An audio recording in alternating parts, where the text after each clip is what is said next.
You are, according to the New York Times, the most impressive, prolific, and musically inclined choreographer alive today. Well, that's according to me.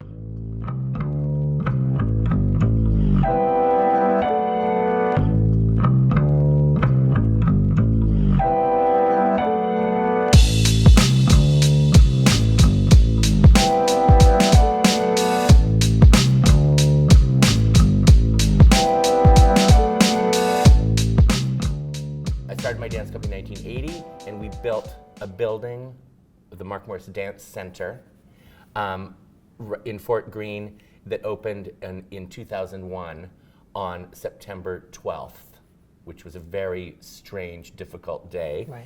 And I have a school and a company, and in fact, I meet children who study at my school who meet me and they say, this is Mark Morris. And they say, no, you're not Mark Morris, that's a building.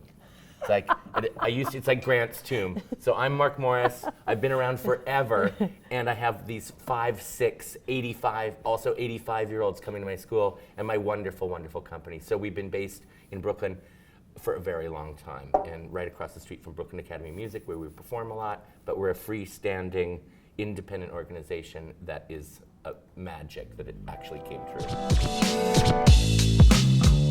Our kids cannot get into your studio unless you plan early and often for your classes. It is considered the hottest ticket. And so I know that as a mother. I will also tell you that I'm a hopeless developer, and so I know a little bit about, about building. And I'd say that back in the days when I started with Bruce 22 years ago, we literally would have to rely on Mayor Koch to force people to come in over the bridge. And the business folks, mostly men, would come over in bulletproof limousines, and they'd get out, they'd take one look around, and they'd jump back in, and they'd go back over the bridge, and they would never come back again. And so, those were the days. Yeah, that sounds exactly right. That kind of sounds right. what we all kind of lived through. So, some people think the pioneers get the arrows and the settlers get the land. I think in this instance, hopefully, I think you made a pretty good real estate deal and you have stuck it out, and you've probably watched the neighborhood change in ways that were probably unthinkable back in the 90s.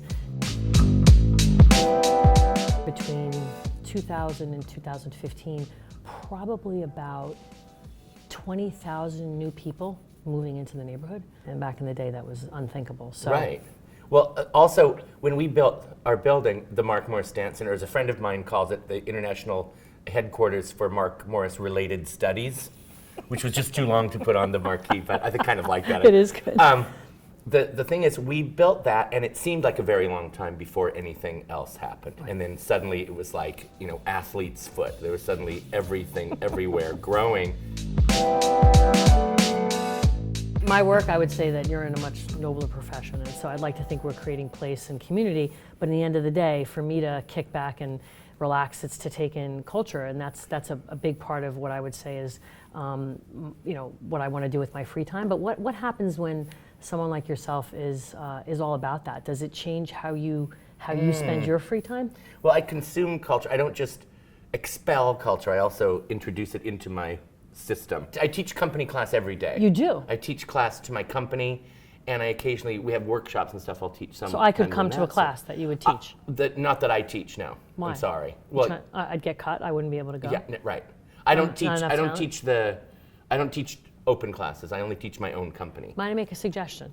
What's that? You need to raise money. Why don't you have a master class where you can auction off tickets to have a class with Mark Morris? Okay. As long as I can stand in the front, I'm happy to. Would that annoy you? It's $12,500 for 90 minutes. Okay, just 45 divided by minutes. how much? 45 minutes.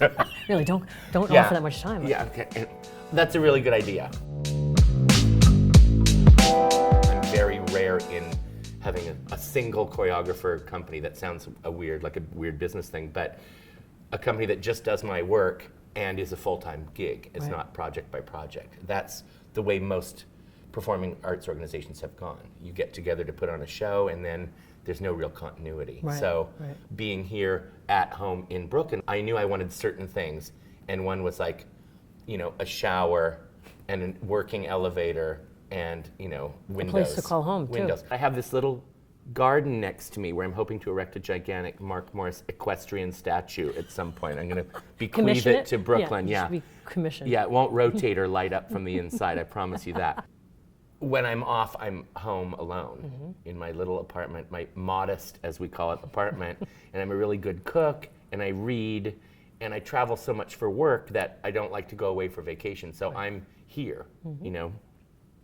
I eat in the area, I shop a little bit, and I go home.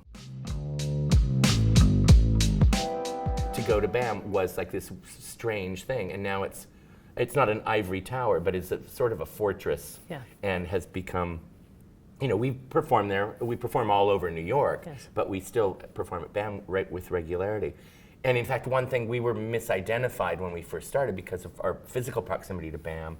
People thought if they gave us money, which we need, because it's a not-for-profit organization, people thought they were giving the money to BAM. And you know, so we co-produce with BAM, but we're very, very separate entities. And I love that we're associated because why not? I just want to say I would collide with you any day of the week.